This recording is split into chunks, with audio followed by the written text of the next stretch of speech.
మార్కాపురం జిల్లా రాచర్ల మండలానికి చెందిన యువ సామాజిక సేవకుడు మాగులూరి శ్రీకాంత్ కు జాతీయ స్థాయిలో అరుదైన గౌరవం లభించింది.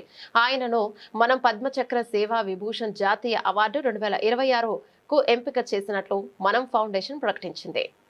మార్కాపురం జిల్లా రాచర్ల మండలం చినగానిపల్లె గ్రామానికి చెందిన చిన్ని educational and rural development society అధ్యక్షుడు మాగులూరి శ్రీకాంత్ మనం పద్మచక్ర సేవా విభూషణ్ జాతీయ అవార్డు 2026కు ఎంపిక చేసినట్లు మనం ఫౌండేషన్ చైర్మన్ డాక్టర్ చక్రవర్తి తెలిపారు. గత 12 సంవత్సరాలుగా దాతల సహకారంతో ప్రభుత్వ పాఠశాలల 10వ తరగతి విద్యార్థులకు స్టడీ మెటీరియల్ పంపిణీ, అక్షరాస్యత పెంపు కోసం అవగాహన కార్యక్రమాలు, నిరుపేద కుటుంబాలకు నిత్యావసర వస్తువుల పంపిణీ, విద్యార్థుల్లో మెరుగైన ఫలితాల కోసం ప్రేరణ సదస్సులు నిర్వహించడం, అలాగే చినగానిపల్లె గ్రామం ప్రభుత్వ పాఠశాల అభివృద్ధికి కృషి చేయడం వంటి సేవా కార్యక్రమాలను గుర్తించి ఈ అవార్డుకు ఎంపిక చేసినట్లు ఆయన తెలిపారు.